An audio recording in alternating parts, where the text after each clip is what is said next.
Assalamualaikum warahmatullahi wabarakatuh. Kita lanjutkan untuk perkuliahan perangkat analog.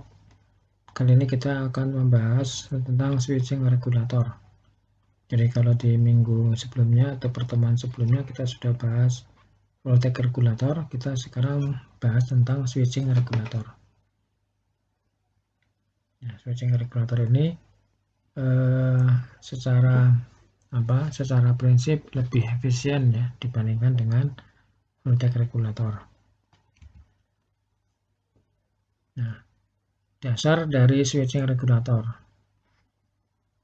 Di sini dikatakan bahwa lebih efisien ya switching regulator dibandingkan dengan linear regulator. Kemudian yang pertama kita bahas tentang step down atau buck converter. Jadi step down berarti ini tegangan output lebih rendah dari tegangan input. Istilah lain adalah buck converter. Nah, di sini konfigurasinya adalah tegangan DC input, ada bagian pengendali saklar. Ini bagian saklar ya, Q1. Ini bagian saklar, bisa on atau off. Dan on off-nya itu bisa diatur secepat mungkin atau selambat mungkin berdasarkan PWM di sini. Nah, PWM di sini diatur oleh bagian komparator ini yang mana dia dibandingkan dari Vout dan Vref ya. Nanti ada sinyal error yang mengatur berapa PWM yang harus diberikan ke Q1. Sehingga di sini nanti on off-nya bisa dikalikan tergantung dari seberapa error yang ada di sini. Konfigurasinya adalah seperti ini. Di sini ada dioda R1, ada induktor, ada kapasitor, ada beban. Kemudian di sini beban atau Vout sebagian tegangan di sensor dan melalui pembangkit tegangan di sini ya R2, R1, R3 dibandingkan dengan Vref. Ya. Nah, ini tadi buck converter ya. Buck converter. Jadi di sini konfigurasinya misalkan dari sinyal AC atau tegangan AC yang sudah diturunkan tegangannya, misalkan dari 220 volt menjadi 12 volt AC, kemudian masuk ke penyiarah, sudah DC ke bagian switching ya. Switching ini misalkan bisa menggunakan transistor, bisa menggunakan MOSFET atau yang lainnya. Nah, ini bagian switching transistor dikendalikan oleh gelombang kotak yang lewat basis ya. Kemudian di sini ada dioda D1, ada L1C beban. Gelombang kotak di sini akan membuat switching ini on off ya. Jadi seperti ini. Jadi kalau pada saat switching ini on, maka terjadi arus listrik yang lewat di sini transistor L1, kemudian ke beban, kemudian ngisi charging ke C1, kemudian ini ke ground. Pada saat off, maka beban ini disuplai dari di sini ada tadi ini dioda forward ya, ini ke sana anode katoda, kemudian ke atas L1, kemudian ke beban. Ini juga dari C1 juga memberikan arus ke beban ini. Kemudian ini buck converter tapi bagian outputnya adalah negatif ya. Ini 0. Sehingga konfigurasinya kalau Anda lihat perbedaannya di sini L1 sekarang berubah ke sini bawah, kemudian D1 naik ke atas di sini. Kemudian polaritas C1 juga berubah. Yang di sini bawahnya positif, yang di atas negatif. Nah, besarnya Vout rumusnya adalah tegangan Vin kali perbandingan waktu T-on ya. Waktu T-on dibagi periode ini gelombang di sini. Periode switchingnya.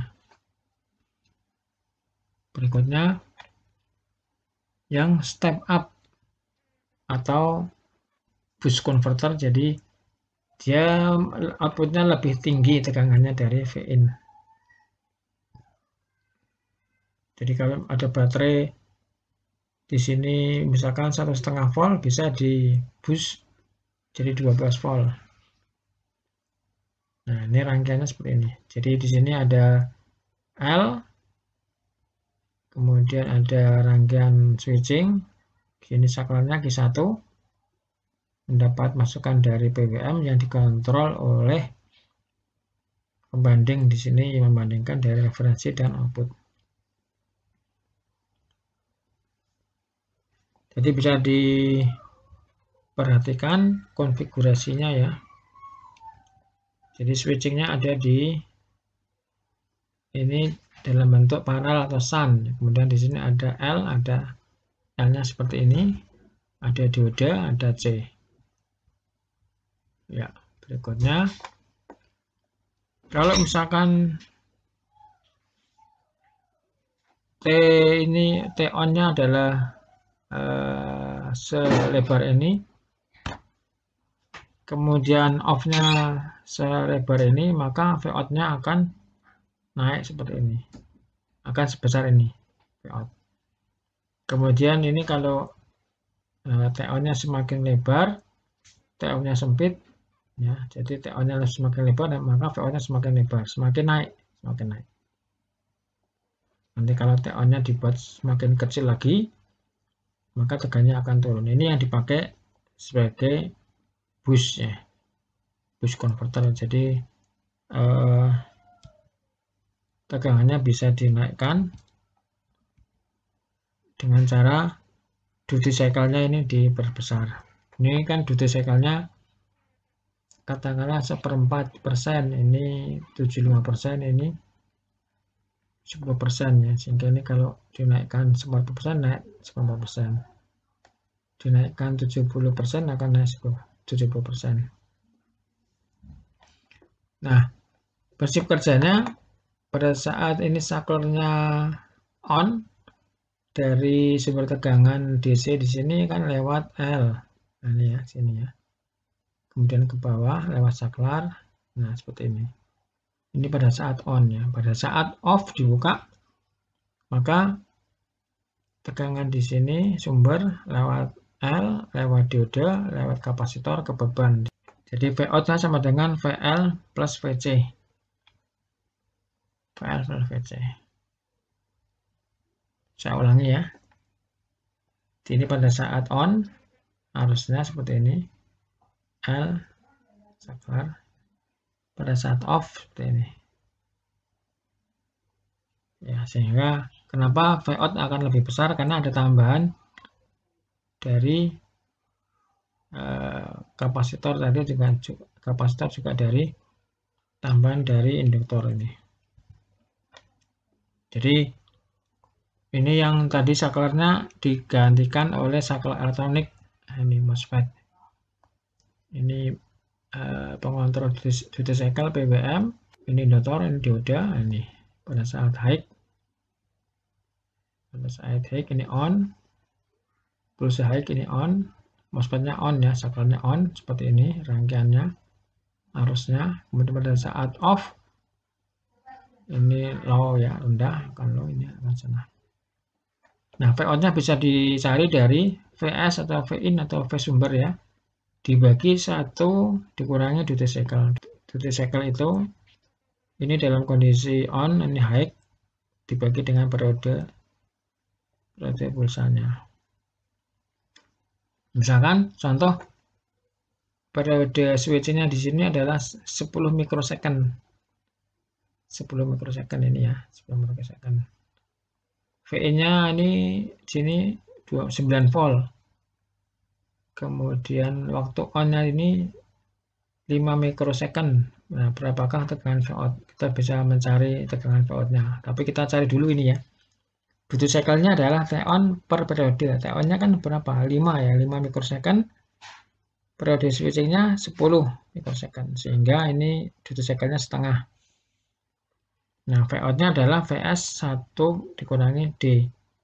Vs-nya 9 dibagi 1 dikurangi 0,5. Berarti ini outputnya 19 volt. Jadi kalau dengan data ini, maka VIN-nya 9 volt, outputnya bisa 18 volt ya. Ini contoh yang lain. Rancanglah suatu boost converter yang mempunyai tegangan output 30 volt dari tegangan V sumber 12 volt. Ini nanti juga rancanglah induktor. Itu arus induktor berapa. Kemudian induktornya nanti berapa Henry ya. Kemudian nanti ini data yang diinginkan dengan unjuk kerja ripple tegangan lebih kecil atau sekitar 1% ya. Berarti 0,01 ripple tegangannya. Untuk beban 50 ohm. Nah, maka kita pertama dari rumus yang ini berarti tahu D ya, tahu D, bisa dicari D. D-nya adalah 1 min Vs per Vo. 1 dikurangi 12 volt dibagi 30, duty cycle 60%. Misalkan frekuensi switching ini kerjanya di frekuensi 25 kHz ya. Nah, maka berapa L-nya? L-nya itu bisa dicari, jadi L minimumnya adalah rumusnya di sini silakan dicatat ini ya. Rumusnya adalah D kali 1 min D kuadrat kali R dibagi 2F. D-nya 0,6 kali 1 min D 0,6 kuadrat kali bebannya ini 50, kemudian 2 kali frekuensinya 25 kHz. Nah, ketemunya 96 mikrohenry. Jadi induktor yang kita pasang di sini paling enggak besarnya adalah minimal 96 mikrohenry. Jadi bisa 100, bisa 120 dan terusnya. Misalkan di sini kita menggunakan 120 ya. 120. Maka arus yang lewat di induktor nanti kisarannya berapa? Rumusnya ini silakan dicatat. IL besarnya adalah Vs dibagi dalam kurung 1 dikurangi D kuadrat kali R. Vs-nya 12. 1 min 0,6 kuadrat dibagi 50 atau sekitar 1,5 ampere. Jadi ini perlu diperhatikan. Nanti kita membuat suatu L, ini L ya, yang nilainya ini katakanlah, atau misalkan nilainya kita pilih 120 dengan kondisi yang bisa dilewati arus ini 1,5 ampere. Jadi paling enggak nanti bisa tahu diameter kawat ya, diameter kawat itu berapa yang dipakai. Juga ini switchingnya nanti menggunakan MOSFET tipe berapa agar bisa untuk beban sekian. Berikutnya